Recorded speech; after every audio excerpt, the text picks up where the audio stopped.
everyone, my name is Janelle. Excuse how I look today. I'm going without makeup, haven't done my hair because today was a harvest day. I have a large-ish garden, but I had an abundance of green bell peppers. And what to do with them? That's a great question that we all have. For instance, if you go to the grocery market and you find a great deal on bell peppers, you want to use some bell peppers in the future, or say you're at farmer's market and you're able to grab some great produce, or even harvesting from your own garden like I did. And you need to know what to do with the bell peppers so they don't go bad, so that you can preserve them and use them in the future. Well, one of the things that I'm planning on doing today is I'm planning on freezing them.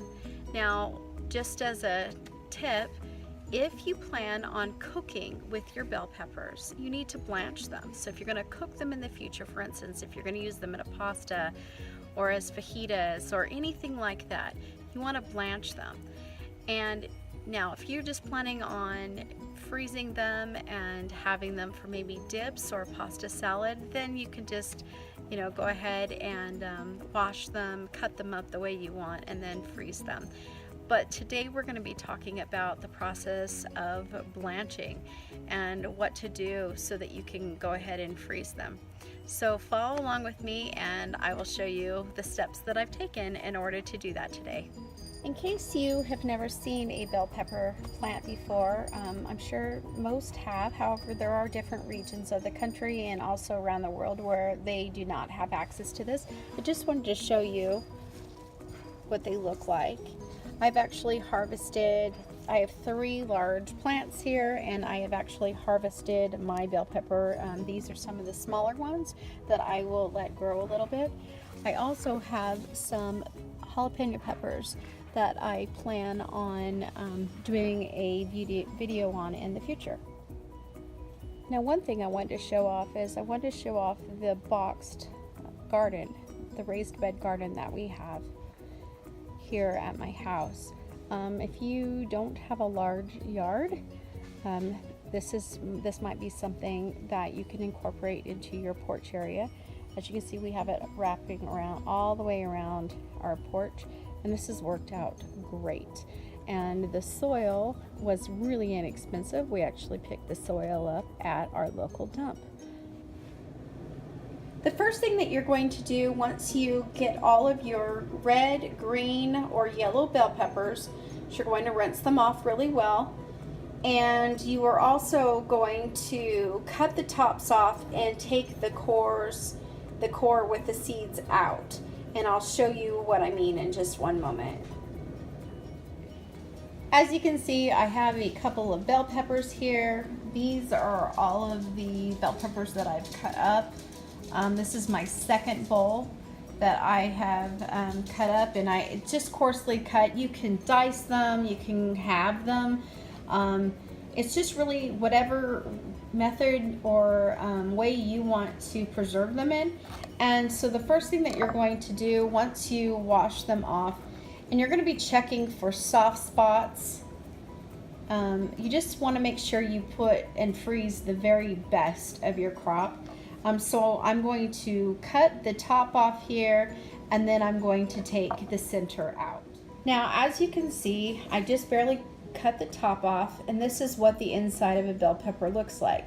And so you're just going to take your paring knife and you're going to go around and you're going to remove the membranes as well as the seeds, and you'll just rinse this out. Okay, so now you can see that the center has been taken out. I've gotten rid of the membrane. The membrane would be kind of like this fibrous stuff that is in the inside that connects the seeds to the inside of the pod. And it's been rinsed off. Looks like that's just like a seed, but I will give it a good rinse just to make sure. The next thing that you're going to do is you are literally just going to cut it any way you want. I mean, you can have it and just literally go to the next step and leave it like this. However, as you can see, I've opted for a coarse strip cut. I can use these for fajitas. I can take these later and dice them up even more fine. but this is the process that you have to take before you start blanching. I've just cut up the bell pepper and I'm going to just transfer it over into my bowl. All right, so let's talk about the blanching process. Basically, blanching is the process of putting a vegetable in boiling water for a short period of time. That's going to kill the bacteria, kill the enzymes, and the bacteria enzymes is what the vegetable would affect the vegetable in losing its color and losing its flavor. But by doing this, you're actually preserving it.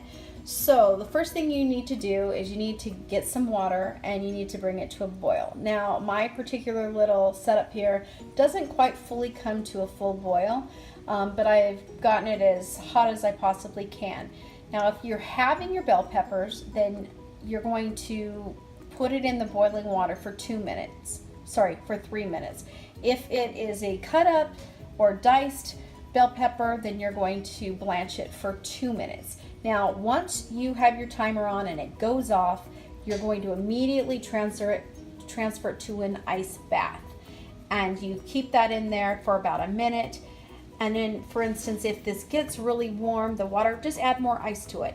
And then what you'll get is this. These have been blanched, the color is vibrant, and then we'll go on to the freezing process. So let's get going and I'll show you what to do. Now remember, typically this water is supposed to be at a rolling boil. However, my stove does not get to that. And the water is already a little bit green because I've been doing this for a while. So I'm just going to carefully add some in, and I'm going to do small batches at a time. Okay, it has been 2 minutes and I'm just going to simply transfer the blanched vegetables into my ice water bath. Now, why am I putting it into an ice water bath and not cold water? Well, having ice in there is going to bring or make the water even colder, and what you're doing is you're stopping the cooking process because you are only blanching, you're not cooking. And so you're just killing off those the enzymes and the bacteria.